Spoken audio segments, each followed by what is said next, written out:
Hello, this is Moorcroft Chickens. I haven't talked about anything for a while because it's been a slow half of the year over winter, but since then I've had these chicks hatched. Some of them are 7 weeks old, all females what I've got left, and I've got two larger ones in the next run which are 11 weeks old. I keep these in arks on the grass because the grass is good for them. And put them away at night so the fox don't take them. These are crossed cream leg bar cross white leghorn, so I could get some coloured eggs from them, but wait and see.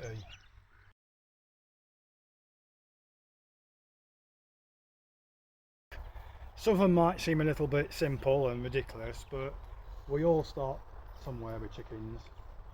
Right, the first question what I've made note of is about layers feed. A lot of people say, when can I put my chicks on layers feed? Now, you shouldn't feed layers pellets to chicks because it's high in calcium and it'll damage the kidneys. So if you want to use layers feed, wait till your chicks come into lay at about 17-18 weeks. Secondly, another thing that people ask about is, how do you know when a youngster is a male or a female, hen or cocker? Well, for example, this white one is 11 weeks old and has got a small cone on top of her head, which usually at that age means they're a hen. Now if they're a cockle, I haven't got an example of a young cockle because I haven't got any left. But if it was a cockerel, the cone on its head would be twice as big, really red, and she would have a flowing tail. Her tail would go downwards, when the female chick's tails always stand upright.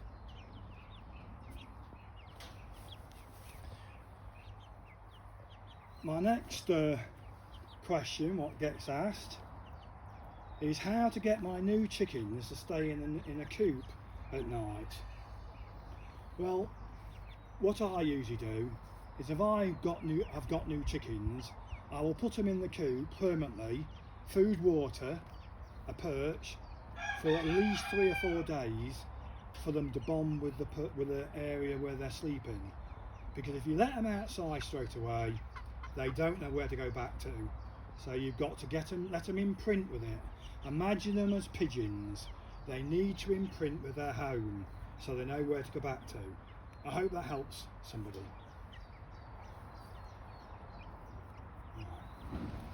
Another important question, which is important for the chicken's sake, is how to stop my hen being broody, sitting on eggs when I don't need her. Now, if you leave a hen what's broody on rotten eggs or on no eggs at all, she will starve herself and possibly die of thirst. You must get them out of being broody. I find the best way is to take them away from the nest what they used to and put them in a different area for about 3 or 4 days, give them lots of water but not too much food, and then by the time you put them back in the same nesting area 3 or 4 days later, all she'll be interested in is eating food and not interested in sitting on the nest. I hope that helps. The next one is mixing your chicks with older chickens. I think you should avoid mixing chicks with chickens till they're the same age and size, because it's like putting a 6-year-old child in a playground with 15-year-olds. He would most likely get bullied and teased. Leave your chicks separate till they get to fully grown and then mix them slowly. Put a division in between the pen, a wire division so they can see each other, and then let them together. Don't think by mixing them at night when they can't see each other that'll do, because the next morning when they do see each other they will fight, or the big ones will kill the small ones. I'm sorry that sounds a little bit over the top, but that's the way it is. The next thing to talk about is floor covering for your chicken shed. I use wood shavings. Some people use straw, but the problem with straw on the floor is the chickens will lay their eggs on the floor. I always put straw in the nesting boxes, and the chickens imprint with the straw because it's where they want to lay their eggs. So unless you want your eggs on the floor, just use straw in the nesting boxes, wood shavings on the floor.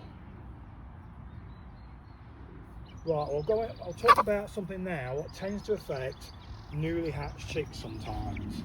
It's deformities on their feet. I've had a couple myself, and I've seen a few pictures on Facebook, etc. And the most common deformity with chickens is either the legs are splayed, which that is easily rectified if you use some tape between both legs at the right angle so they're walking properly. Leave it on for about 48 hours and you'll find their legs have grown in the proper position. The other deformity is when their feet, their toes are curled. The only way you can sort that out with chickens, with young chicks, is to make splints for individual toes. Tape them round their feet, toes round the splints, and leave them like that for about 3 or 4 days, and usually the toes have grown straight. I hope that helps somebody. Now we'll move on to dust baths. People always want to know what to use for dust baths for chickens. Chickens need dust baths to keep themselves clean and help keep themselves cool. The best thing I find for dust baths is either sand or wood ash. If they've already got parasites, wood ash is perfect. Parasites can't live in wood ash. If they haven't and just want to keep cool, sand is brilliant. With my chicks, I usually put some sand in the cat carriers, and they go in there when they feel a bit hot and they dust bath in the cat carriers. Otherwise they would scratch a hole in the lawn and try and dust bath on the lawn, which I don't really want that. But anyway, dust bathing, wood ash or sand is what I use.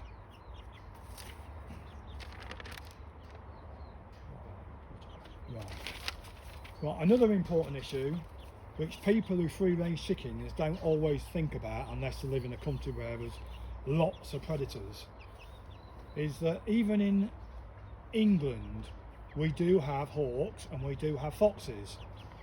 Now people think they're doing their chickens a favour by letting them roam free in acres of land, and then they come home at night after work and wonder why they've got no chickens, or there's feathers, or the legs or necks, something's missing. If you're going to free range your chickens, you need to at least make sure you've got a cover over, or you're out in the garden with the chickens. Always give them some protection from predators, because the fox, especially in cubbing season around between February and about June, will come out in the daytime and it will eat all your chickens. Right, let's move on to a simple but seems to be a confusing task for people to do, is providing perches in your chicken sheds. Because chickens like to perch high up because they feel safe. Now, I use broom handles, but you can use just straight branches off a tree. But if you're going to use some kind of wood for your perches, sometimes it's a good idea to make sure you treat the wood with cuprinol or creosote of some description, because spider mites, like red spider mite, do not like creosote, so it will protect the hens from being infested when they're roosting at night. Right,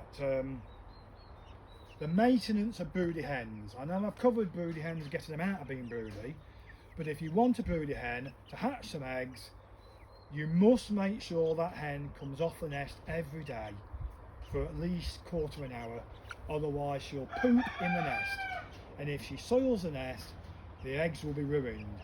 Also important, she must have a bit of food and a drink, because they're so broody they want to stay on the eggs as long as they can, and it will make them ill, because in the summer they'll get too hot and they need to drink the water. So you need to take them off the nest once a day, watch them quarter of an hour, let them back on the nest, and then everything will be okay. Last but not least for today is ventilation. If you're going to keep your chickens in or partly in a shed of some description, you need to make sure it's well ventilated. And the best place to put your ventilation holes, gaps, whatever you decide to make, is at the top, because hot air rises. So what I've done with my chicken sheds is I've drilled holes in the top, about 6 holes at the front and 6 holes at the back. Always have the holes facing north to south, south to north, so that they get the breeze flowing through. If your sheds aren't ventilated, your chickens will drop off the perches with heat if they're too warm. They need to be ventilated. So if you're making a shed, always make sure that you've got ventilation in that shed. Anyway, thank you very much everybody.